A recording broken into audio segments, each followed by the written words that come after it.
que j'ai parfois reçu de ces propositions, mais des gens dont vous, des gens connus, qui étaient mais, tellement dégueulasses que si je vous allez dire, même avec ce que vous savez du Cameroun, hein, du continent et de ce qui est possible avec les gens, avec les personnes en situation de handicap, où on pense que ils peuvent pas être très compliqués.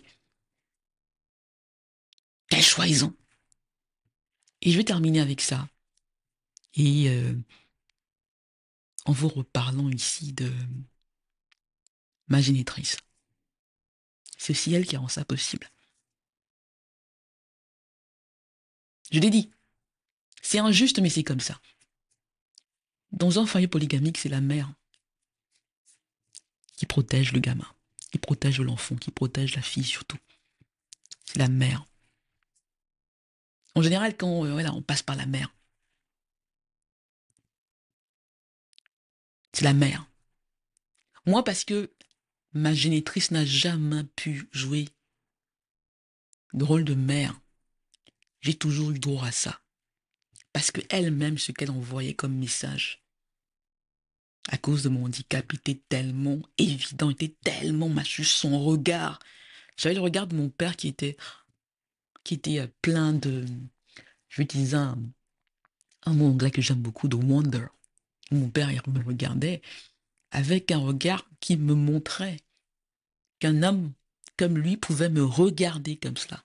Et j'avais le regard de ma génitrice qui me regardait avec un regard qui me montrait que je n'étais rien en fait.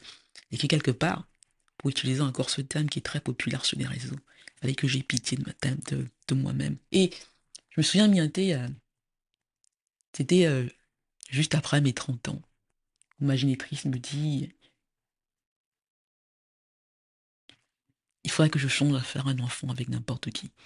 En fait, quelque part, elle aurait même loué un boy, quoi, pour juste me faire un enfant et que, quelque part, avec un enfant qui aurait été normal.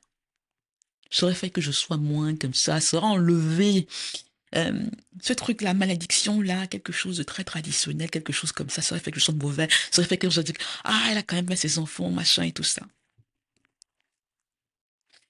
Quand j'entendais tout cela, j'en parle pour que ceux qui ont douté, les gens qui disent, ah, mais il faut avancer, il faut laisser, il faut regarder, laisse ça. Je dis, je ne suis pas quelqu'un qui laisse. Et je ne me bats pas pour le luxe.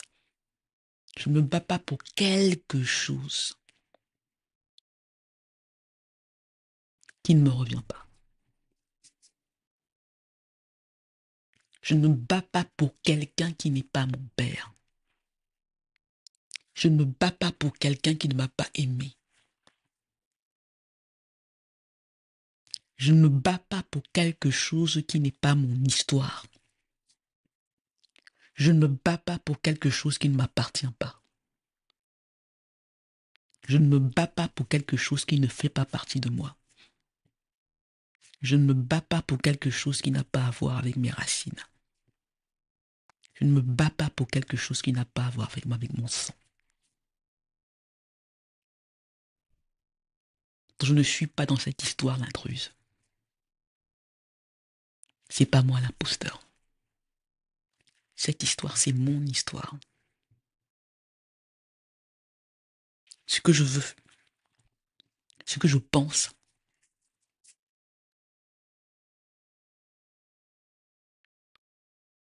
compte. Et permettez-moi de le dire, je le dis sans aucune arrogance et détermination.